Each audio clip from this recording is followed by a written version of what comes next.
Everyone, welcome back to my channel. আজকে আমি আপনাদেরকে পুডলাইন সেলাই করার দারুণ একটা টিপস দেখাবো। এইটা অবশ্যই করবেন, দারুণ কিন্তু সুন্দর পুডলাইন সেলাই হবে। প্রথমে কি করেছি, আমি পেপার পেস্টিং বসিয়ে নিয়েছি সামন পাটে পিছন পাটে, আর এখানে পুডলাইনটা একটার সাথে একটা রেখে হাফ ইঞ্চি করে গ্যাপিং দিয়ে সেলাই করছি। আজকের কোনো আন্ডারগ্রাউন্ড সেলাই করবো না, কিন্তু এর ফিটিংস আর ফিনিশিং দারুণ আসবে। তো প্রথমে হাফ ইঞ্চি করে যে সেলাই মার্জিন রেখেছিলাম সেটাকে পুরোটা সেলাই করে দেবো, না কোনো কিছু ছোট বড় করে। তো পুরোটা সেলাই করে দিলাম। সেম টু সেম প্রসেসে অপর সাইডেও কিন্তু সেলাই করে নেব। তো এখানে তো সেলাই হয়ে গেছে। মেইন প্রবলেম এখানে এরকম দাঁড় হয়ে থাকে, মানে সোজা হয়ে থাকে, যেটা একদমই দেখতে ভালো লাগে না, তাই তো।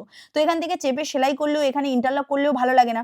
তার জন্য একটা 1 ইঞ্চির এরকম পট্টি কেটে নেবেন চওড়াতে, আর লম্বাতে যেখানে বসাচ্ছি তার থেকে বড়।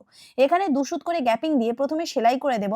এই যে সেলাইটা করলাম, খুব বেশি বড় পট্টি কিন্তু নেবেন না। এখানে আমার একটু বেশি বড় ছিল, এখানে 0.75 এর মতন রাখলেই চলবে। তো এটাকে এক্সট্রাটাকে কেটে দিলাম। এবারে এই মাথার দিকে একটুখানি বাড়তি বাইরে রেখেছিলাম, মানে বার করে রেখেছিলাম। এটাকে প্রথমে এইভাবে মুড়িয়ে নিতে হবে যাতে এখান থেকে সুতো না ওঠে। তারপরে আরেকবার মুড়িয়ে নিয়ে পুরো পট্টির কাপড়টাকে, যেটা সেলাই করেছি তার উপরে এইভাবে তুলে দেব। এইটা যে করলাম, এতে কি হলো, আপনাদের যে সুতো ওঠার যে প্রবলেমটা সেটা তো চলে গেল। আর এর দেখতেও কিন্তু খুবই ভালো লাগে, মানে এখানে ইন্টারলক করলে যত না ভালো লাগে, এইভাবে যদি আপনি একটা পট্টি বসিয়ে দেন, এর ফিনিশিং অনেক দেখতে সুন্দর লাগে। তো পুরো দেখার, মানে হয়ে যাওয়ার পরে কেমন দেখাচ্ছে বুঝতে পারছেন। এবার এটা যেকোনো এক সাইডে নিয়ে গিয়ে চেপে একটা সেলাই করে দেব, কিন্তু এটা অবশ্যই সামনের দিকে নিয়ে যাবেন, পিছনের দিকে নিয়ে যাবেন না।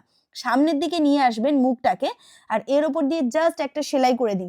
যারা আন্ডারগ্রাউন্ড সেলাই করতে খুব প্রবলেম হয়, ভালো ফিনিশিং হয় না, তারা অবশ্যই এটা করুন। এর জন্য ইন্টারলক সেলাইয়ের কোনো প্রয়োজন নেই, ইন্টারলকের থেকেও বেশি সুন্দর লাগবে, আর এর ফিনিশিং দারুণ হয়। একদমই মোটা হয়ে থাকে না, যারা মনে করেন মোটা হয়ে থাকে, একদমই থাকে না। কত ফিনিশিং দেখতে লাগছে না। তো এবারে সেম টু সেম ভাবে অপর সাইডও করে নেব। যদি ভিডিওটা একটু হেল্প হয় তাহলে লাইক করতে হবে, চ্যানেলকে সাবস্ক্রাইব করবেন।